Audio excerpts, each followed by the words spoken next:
They're coming to get you, Barbara. In Springfield, Oregon, dead Mopar muscle cars are coming back to life. Restored by Mopar master Mark Warman. Joined by his out-of-this-world cousin Dougie. Oh, hi, Mark. His apprentice and daughter, Alyssa. Whoa, whoa, stop. And his childhood best friend, Royal. Mark hates everybody.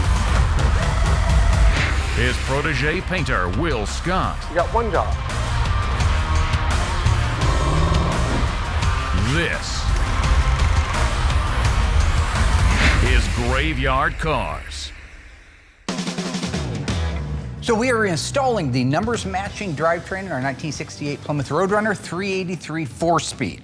Now, this is the Curtis's vehicle that we introduced earlier in the season. It is almost finished. Once we get the drivetrain in it, we can put the headliner in it, the rest of the interior, put the trim and ornamentation, and that car waves bye-bye. All right. How'd the wedding go? Good. Are you Wedding went well. Honeymoon went better.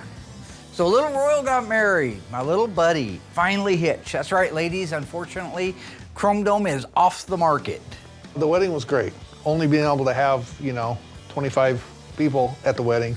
We didn't want a big wedding anyway, so the pandemic kind of made that possible. I'm glad for you, Royal. I see that she's cooking for you a lot. Yeah. Well, I don't know how long he's been engaged, because he didn't share that with me. Just he's engaged now, all of a sudden he's getting married. But based on like a weight scale, I'd say he's been with that gal 6 to 8 months, because he's packed on about 25, 30 pounds, and that's okay. Royal did all the lean years. He was a bachelor. It's okay. All right, gentlemen, are you ready? A lot of the parts on the cars that we're doing, they are replicas of the originals. In this particular case, we found a source for the factory appearing classic black shocks. These are actual oil-filled shocks, and they are exactly the way they would have been on the assembly line back in the day the car was built. I'm gonna lower it down till you say Go? Grims. Grims? Grims, okay. What if I say flicks? I don't care what you say. I just gotta let it down low enough so that they can put the leaf spring purchase into the torque box area, the shackle mounting area. Oh, flicks. Flicks? Yeah. That's it? Okay. All right, let's go do this thing. Not that they need my help, but I'm here more as a motivational speaker. I haven't yet. There we go. It's a real blessing to be able to work with your best friend, your cousin who's also your best friend, and work on the cars that we used to work on when we were kids. You got a pair of side cutters, Dougie? Yes, sir. You hand me a pair Yes, sir. there? I made it to the wedding. It was a cute little ceremony. That was great. It was great to see Mark there. Did Mark ruin the wedding in any way? Did he stand up or object? No, Mark was very well behaved at the wedding. Wonderful. Well, it you was are. a beautiful wedding. Thanks. It was the only time I've ever seen you in Dockers, and I never want to see you again in Dockers. Hey, I rocked them. It's been maybe since the early 80s that I saw Royal in a pair of Dockers. They were cool then too. Some things just never go out of style. But he was sporting some Dockers and a nice shirt. He looked good. And my wife liked them. Liked them coming off. Sorry. One thing is true that I notice the older that I get, there's not a lot of new material. You know, a kid punched me in the face once because of my mouth. No. I know, you find that hard to believe. I really haven't changed much. Even though I should have learned lessons, and I have learned some, I haven't learned the important ones that keep you from getting your face kicked in. So when I was in 6th grade, I was in Mr. Lamb's class, and I'm looking around, and I catch Doug Y back here over my left shoulder, and he's doing this. He's doing this around. What are you doing, man? Shut up, Warman, he says to me. Well, no, I'm just saying, it's not bright out. Why are you squinting? Shut up, Warman. I'm warning you. But I can't resist. Something inside of me couldn't resist. It was a few minutes later. I did a pass around the room. Old Squintin' Tarantino's back there doing his thing. I said, dude, man, what's with the... And I didn't even get to finish it. Your ass is grass at 3 o'clock. I leave class early. I go out. I walk out the back steps down where the bike rack was. Both tires are flat. He got me. So I take off booking for home, right? And I'm cruising along, I got it. I round the corner, and Doug comes out of the alley, blindsides me, takes me to the ground. I'm laying on the ground with my hands to my side, and he just sized it up, and kabowie, he just not, that's why my honker's over to one side. Valuable lesson that I did not heed. Okay, are you guys lined up? Beautiful. Royal, how you doing, my friend? My follically challenged buddy? Good. Where are you standing Hang behind on me right like that? there, I got it. Yeah. Yeah, no, I'm good. I'm using it like a mirror. Oh, I got you. You know, in the spirit of me and my mouth, I do like to tease people. It's kind of my milieu, if you will. Yeah, look that up later. I think it's like French or something, Italian, Latin. It's torturing people. Now with Royal, he's always had a lot of material for me, okay? Because he's always been bald. Here, push in on that, will you? How is there no stubble? Which way? Back in the pool shooting days, we used to go down to a little place called Tom's Pool Hall. And back then I called him Cue Ball Morton, right? Yeah, he had a few odd nicknames. It's that scary place Mark goes in his brain. In the 80s, Pac-Man, perfectly round head and his lower jaw would move, but nothing else moved on him. So I've always had fun teasing him. It's what I do. I think he likes it. I have no nicknames for Mark that I can use on television. Thank you. Thanks, buddy. Oh yeah, the undercoat's wet. I see that. Got it all over my wedding ring. What's that, one of those diabetic watches? Tells you when you ate too much? No, it's like 10,961 steps I've got today. Where? I'm sorry, I gotta call time out on that. Will's always talking about these steps. Yeah, I did 10,000, I did 20,000, I did 30,000 a day. How? How could you possibly do that? You work 4 hours a day for the school district changing locks. First of all, I don't change locks at the school. Not all the time. What, do you go from Veneta to Eugene on foot? How do you get 30,000 steps in 4 hours? I would love to know the answer to this. Because I'm around here like that Tasmanian devil. Everywhere I go is just a great big hurricane of dust. I'm booking, and I'm getting like 5,000 to 6,000 steps in. As far as my steps go, I have no trouble getting in 10,000 steps a day plus. Like right now, it's 1 o'clock and I'm at, 8,600. I thought I would have more than that. Why are you getting mad? Are you gonna hit a corner of a wall with your knuckle again? Nope, I learned the first time, Mark. We got a lot of old history. Around 1979, my girlfriend at the time, Tammy C., didn't like my Charger, my 70 Charger 3.2 barrels. I drove crazy. It was me or the car, get rid of one of us, so I got rid of my car. Guess what I found the other day? What? True story, honest story, gospel. You know anybody that starts out like that's a lie, right? Yeah. This is true. Anyway, I traded my car in for a 1968 Volkswagen. It was a street bug back then. Had a California kit on it, but I immediately took it home, took all the California stuff off of it, popped the engine out of it. Me and Tammy C's dad rebuilt the engine. We built it up to a 1650 dual port head, dual carburetors, a good running engine. Then we made it into a Baja Bug. I found the spot that we almost rolled the Baja Bug. One of the maiden voyage, I went and picked up Royal and we went up to the track.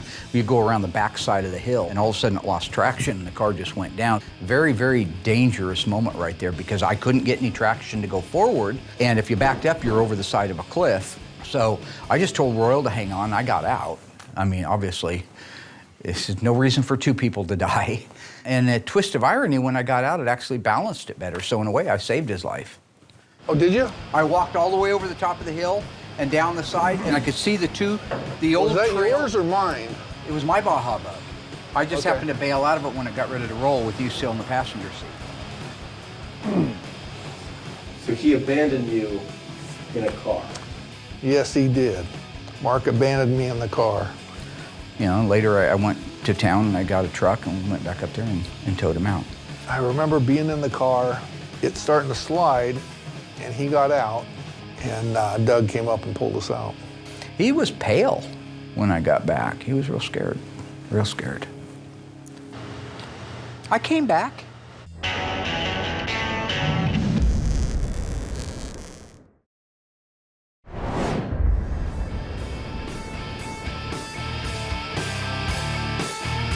So on a 1970 Roadrunner, it's ready for its first primer. Now this is a rare little car. So it's a 70 Roadrunner V-Code 446 barrel. It's a 4-speed car. It's FC7 in violet for the Plymouth lineup with a black top and a white reverse stripe on the back end of it. Very attractive car. When it came to us, it was in dire straits. We literally had to replace almost every piece of metal on that car. We did the floors, wheelhouses, inner and outer, trunk floor extensions, rear body panel, trunk gutters, Dutchman panel. Both fenders had to be repaired. They were damaged, but they were originals. They don't make new ones of those, so we repaired those and got those into the paint shop. Both doors were replaced with good donor doors because those original ones were rotten. It was a real rusty car. So once all the metal work is done, completed, looks good, Mark has signed off on it, then it goes right out to the mudroom. We spend more time in the metal shop and less time in the Bondo department. With that being said, nobody metal finishes cars. So using Bondo, everybody does. The amount that you use is the problem. So if the metal work is right, which it always is, goes to the body shop, they'll spend the time doing all their body work, making sure everything's been sanded down, everything's straight, style lines are good. With a good body man, the car doesn't need much. That first coat of primer is like a skim coat of glaze. Any wobbles, any waves, any imperfections, pinholes, because when you body work a whole car, it does get kind of blinding. So it's real important that first coat of primer, you're able to get your first 1 or 2 coats on, take a step back and look for any issues. That way you can put an extra coat of primer if needed. So that way when they go to block it out, those little imperfections, there's enough material on that car to fix it by blocking it out. So after the first primer is done, completed, everything looks great, we like to let the car sit for a week or 2, really dry, make sure there's no swelling, no issues, just let that thing dry, it's so critical. It goes back into the mudroom, and then they can address any issues that maybe we all missed. By blocking the whole car down with like 120 grit, get a great block on it, address any little fine details. Then at that point, it comes back to me, then Noah and I will go over the car, see if it's truly ready, and then we can primer it for the second time.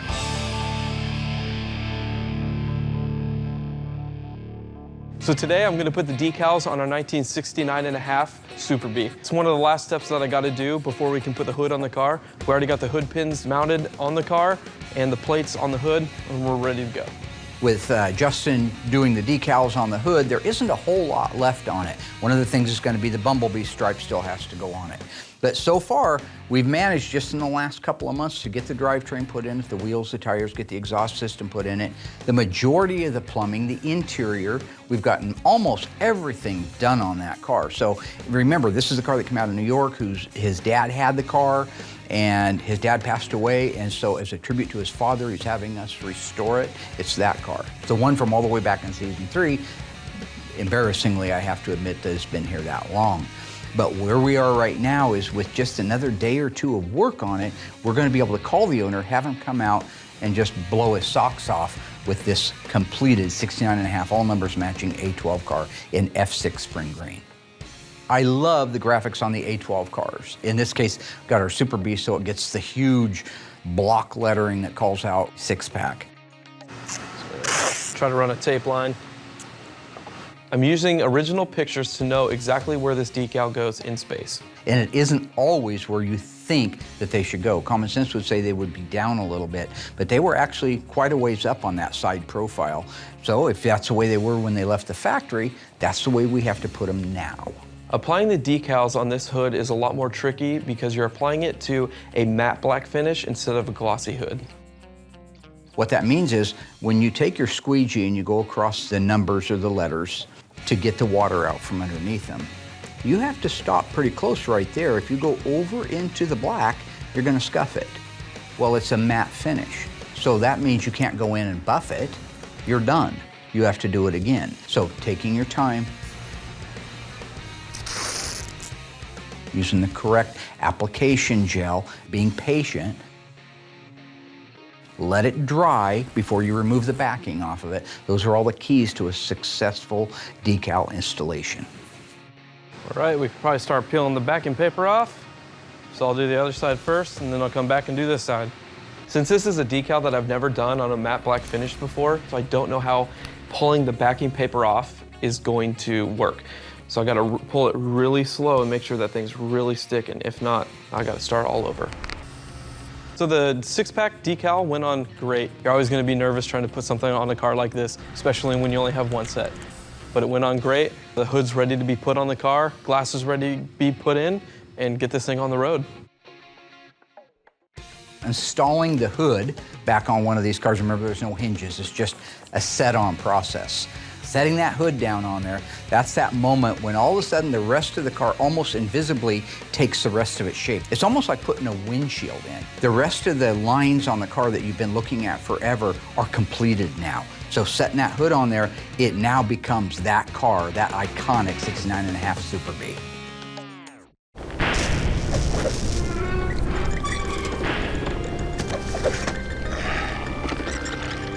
Back in season 4 of Graveyard Cars, we restored and brought back to life this 1970 Plymouth Superbird. What engine was in that Superbird? Was it a 440 Super Commando, 440 6-barrel, or legendary 426 Hemi? If you think you remember correctly, say it out loud. Stay tuned after the break. I'll let you know how you did.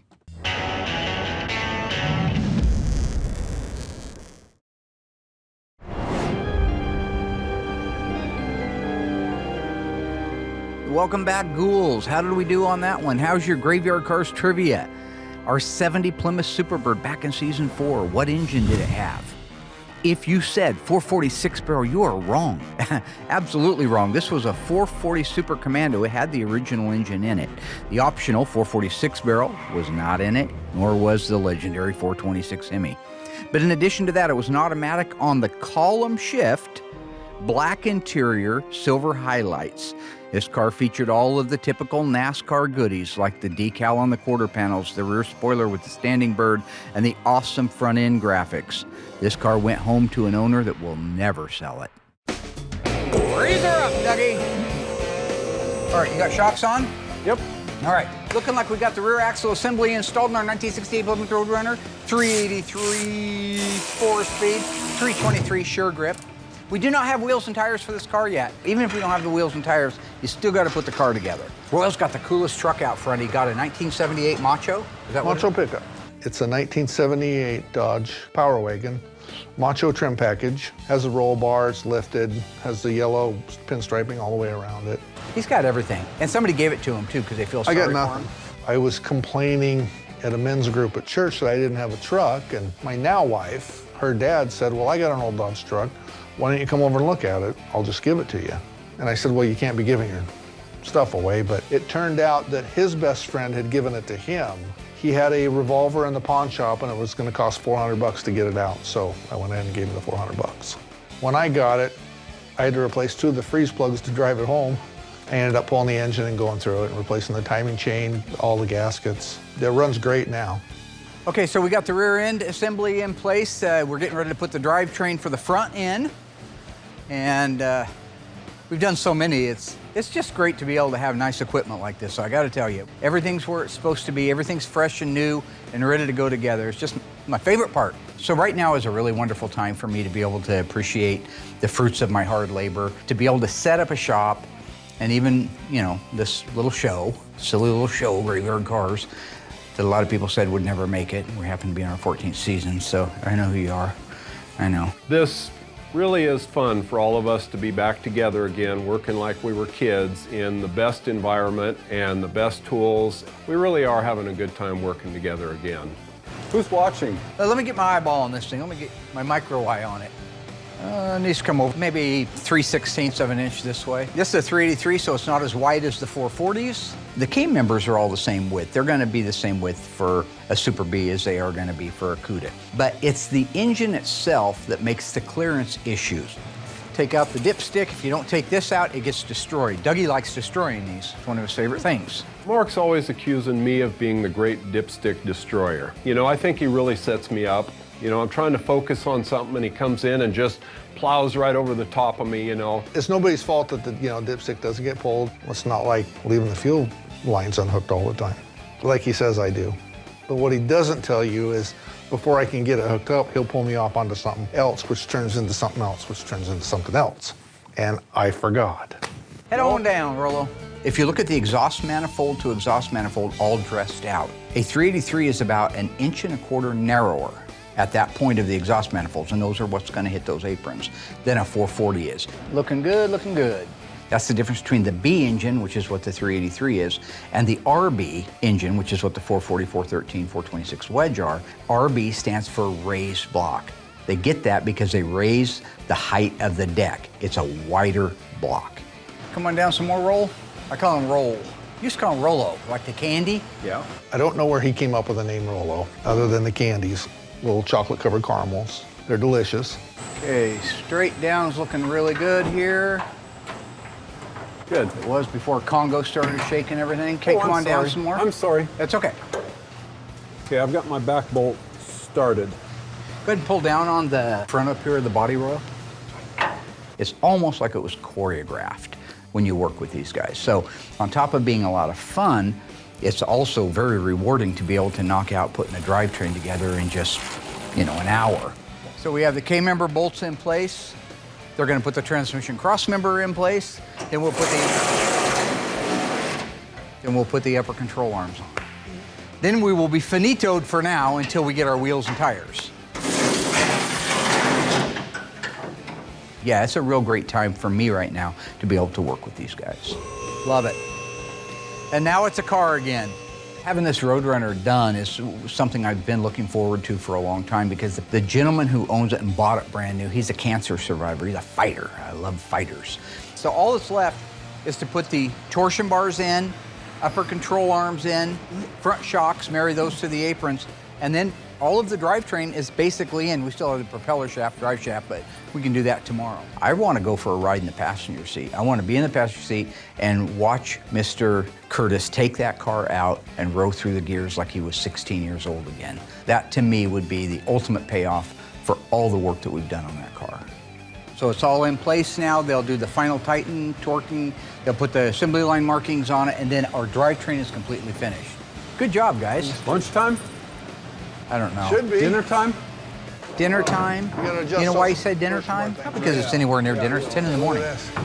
Because Royal held a bolt up and he chimed it like that, like you might a dinner bell, if it was 1880. Don't make me do it. Make you do. It's exhausting. What's wrong, Mark? Nothing.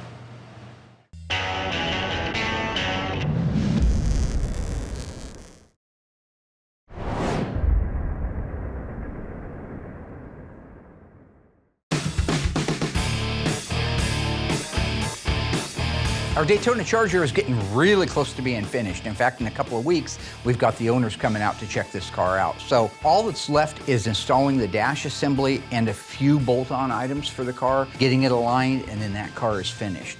The dash assembly, just to remind you, was restored by Instrument Specialties. Everything that you see when you pan across it, the knobs, the buttons, the switches, the levers, the faceplates, the trim, the surrounds, those are all original to the car. They've just been restored.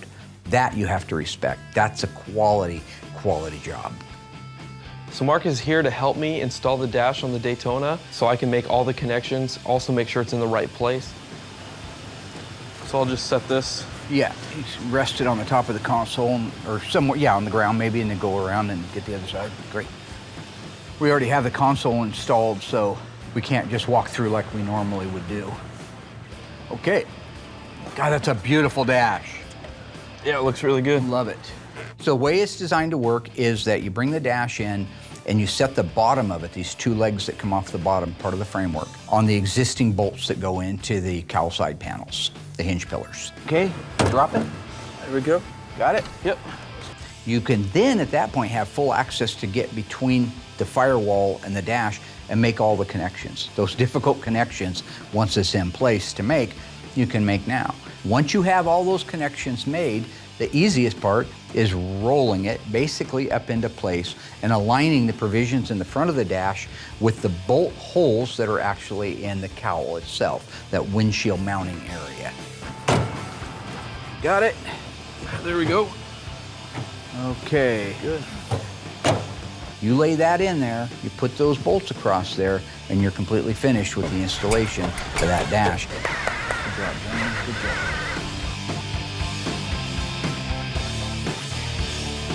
With the dashboard installed, I'm able to get the steering column in.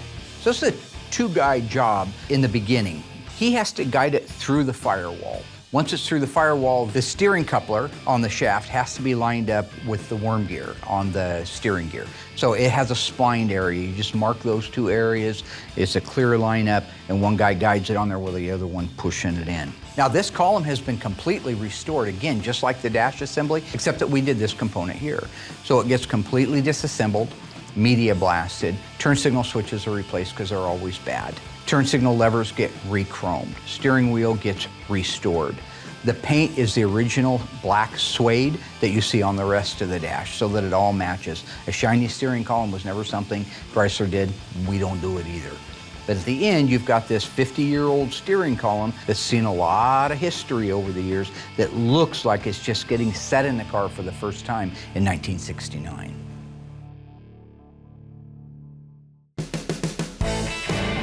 I painted our 69 Charger a gorgeous T5 copper poly. Car came out great. We really just took our time, which Mark supports big time. No matter how long it takes, he doesn't care, as long as when I send it to assembly, it's perfect. The color laid out great. I haven't done this color before, not that it's tricky or anything, but it is nice to do a new color. The clear coat laid out great, the cut and buff looks good. So this is just one of those cars that you send over to assembly that you're like, man, I cannot wait to see this car put together, because from top to bottom, the car looks perfect and Mark's in love with it. Until Justin and I took tires and wheels, put it underneath the car with no suspension, then lowered it down like it was like a Pro Mod or something, or a drag car. He didn't like it, but we did. I put pictures on my Instagram if you want to go see. So with that, our 1969 Charger RTSE 440 4-speed is ready to go. Get the vinyl top installed and the headliner.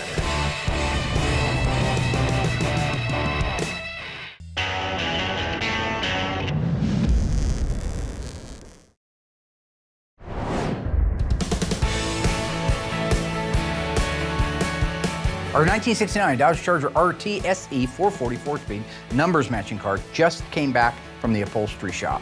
It's had the new black vinyl top and headliner installed.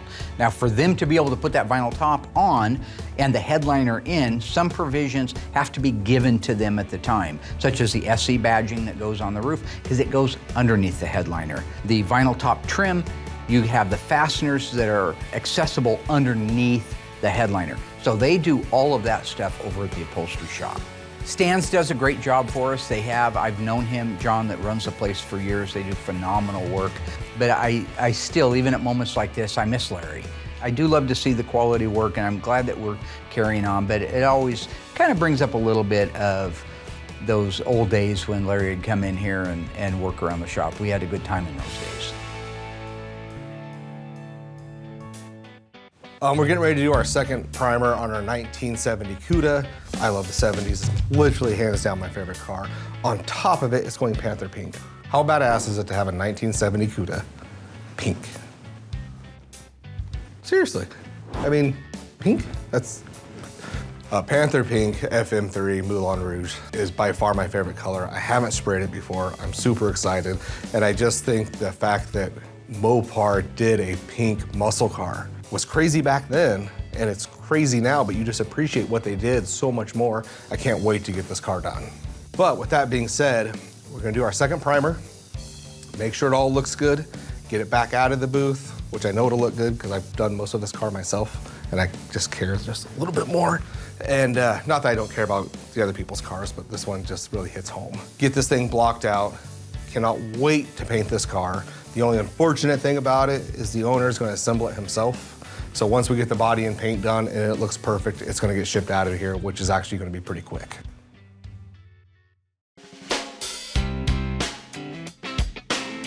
So we're getting ready to put the wheels and tires on Curtis's 68 Plymouth Roadrunner. We bought replicas. Classic Industries makes a really nice replica of the wheel and the tire that we wanted to use. So originally this car, when it rolled off the assembly line, had a Magnum 500 wheel. That's an all chrome, 5-spoke looking wheel.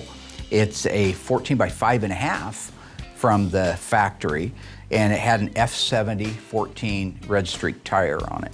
We enhanced that because I know from experience, like the Hemi cars that had the 15 by 6 wheel, they used an F70 15. We went with a 15.7 replica of the Magnum 500. Everything else is the same. It's just a little bit taller and a little bit wider. And then we went with the Red Streak F70 15 tires. That gives it a bolder look than it had, and it allows it a little bit more sidewall, a little bit more cushion, and handles better. It's just a wider footprint. So it's a good upgrade because at a glance, it looks absolutely stock unless you go up to it and read the side of the tire that says it's a 15 versus an original 14. One thing to make quick note of, this car was very original. We were able to save the original rear axle studs and the front hub studs. That means on the left-hand side of this car, it uses a left hand. How many of you guys remember that? Trying to break the lug nuts loose on the side of the road to find out that Mopar threw you a curveball. If you had a 70 and older car, you had left-hand threads on the left-hand side of the car. I guess they figured out that didn't need to be done in 71 because that went away and they were right hand all the way around. So in the interest of accuracy, we left those on there. And so now with the wheels and tires on the car, we officially have a roller. We can get it loaded up on the rollback, take it over and have the headliner put in. It's not a vinyl top car, so all it's got to have is the headliner put in it. When it comes back over here, we'll begin to assemble the interior. We'll drop off the seats, which is a two-tone blue interior. And so when that interior comes back and goes together, that car is really going to scream 1968.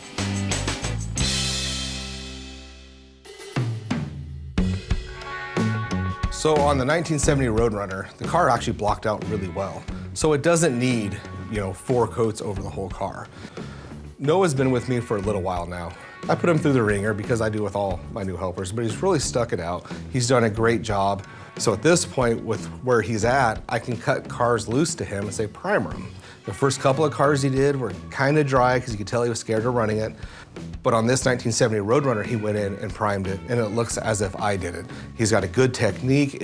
It's truly a great job. So I'll let him do this for like a month or two. Just keep priming and paying attention to the way that primer's going on. So in a month or two, the next step will be, hey, here's some base coat.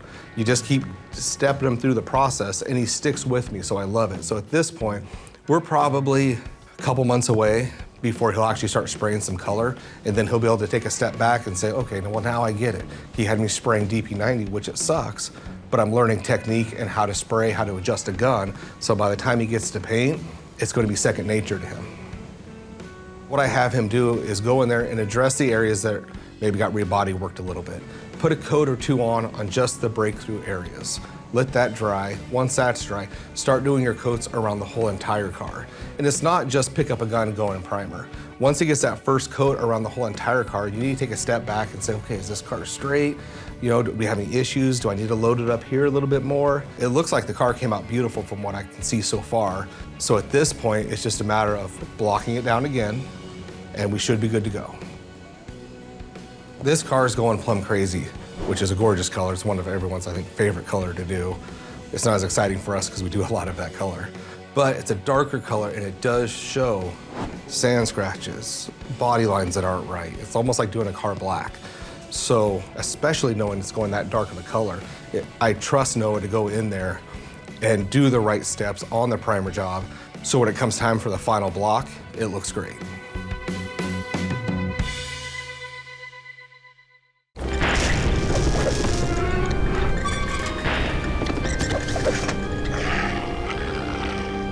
Back in season 6 of Graveyard Cars, we restored this stunning 1967 GTX convertible with a factory 426 Hemi. True or false, the transmission behind that 426 Hemi was a 4-speed manual. If you think you remember and know the answer, stay tuned after the break. We'll see how you did.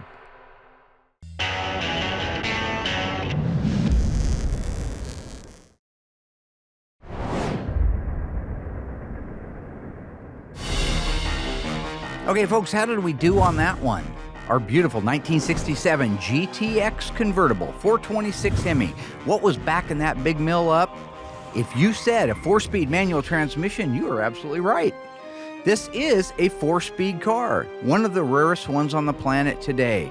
It also featured a white power convertible top, blue interior with a console shift around that beautiful 4-speed, and one of the richest and most luxurious interiors in Graveyard Cars history.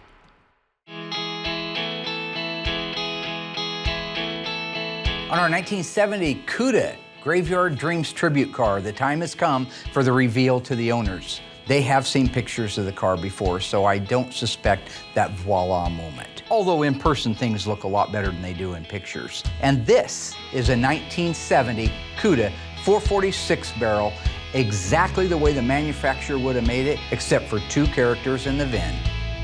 Look at that. Oh my gosh, is this for real?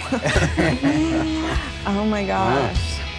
So other than the vehicle identification number, there is no way to tell, physically no way to tell that this car is not an original 6-barrel car. The only way you can tell the difference between this car and a real V-code car is that vehicle identification number. That's it. When you look at this car and you walk around it and you look at those camera shots, that's what that car looks like in real life. So no matter how many pictures the folks have seen, I still suspect they're gonna be blown away at the quality.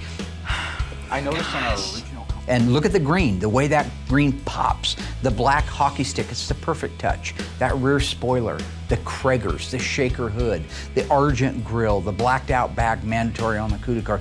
This is the way a 70 Cuda looked when it was brand new. Wow. This is the way a 70 Cuda looks when you have Graveyard Dreams build you the car you always wanted. Jace, come here. When I walk around it with the folks, it's a permagrin on both faces. They have their grandson with them. Look at the dual exhaust. Which I thought was great. You gotta keep those younger generation involved, right? They gotta find out why we have our passions. If you don't share it with them, they're not gonna know. What do you think, Laura? Okay, I love it. Now I gotta sit You should sit in it. Okay. That is the very desirable rim blow steering wheel. Yes. So the standard one was just a 3-spoke steering wheel and you'd hit the horn button in the middle. On a Barracuda, you got the cool fish. And out here is your horn. You just squeeze that. That's why they call it a rim blow, because on the outer rim of it. Yep. Huh. Every one of these is a replica of an original part or the original parts that we've reconditioned. My gosh, this just doesn't feel real. That's my job. That's what I do as the dream maker. Okay. And there is your trip back through time. So she's been waiting many years to see that car from high school in her garage. So she's taking her time walking around it, checking it out meticulously to make sure it's exactly what she remembered and exactly what she wanted moving forward. And that's what we want at Graveyard Carz, Graveyard Dreams. I want to make sure that it's everything you dreamed and hoped and waited so long and invested so much in. Everything is exactly period correct, right down to the date-coded belts, hoses, battery cables. There's your vacuum reservoir. That's the only thing we had to add. Yeah. Yeah. They wanted such a big camshaft in it that it doesn't create vacuum, so I had to add an auxiliary. We just wanted a little bit of a camshaft in it. That's not what his wife said at the show. I walked up to it and the whole car was shaking all over the place and it was the biggest cam I ever heard in my entire life. And if it doesn't have the right cam, I'm not paying for it. Something like that. So I called Comp and I said, just send me the biggest cam that the engine will actually run. So, do you like to hear it run? Yes, that's what I've been waiting for. Okay.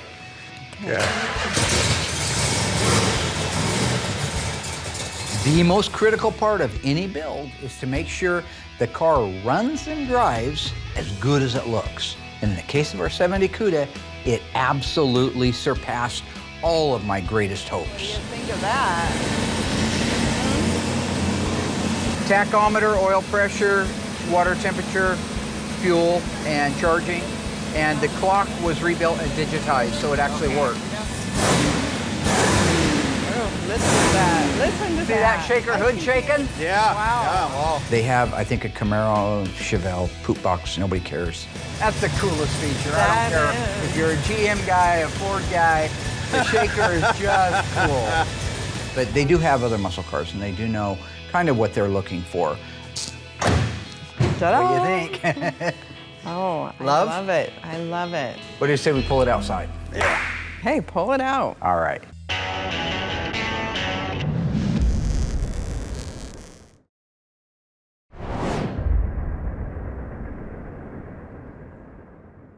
This young man got to come down and go for a joyride in a 70 Cuda 446 barrel tribute car, which I, as a kid, would have absolutely loved. You ready to go for a ride, Jace? Hey, here we go, Jace. It's a close ratio transmission, really nice. Yeah. Isn't that nice? Different than the Camaro. Yeah, that's why I think Jim wanted it.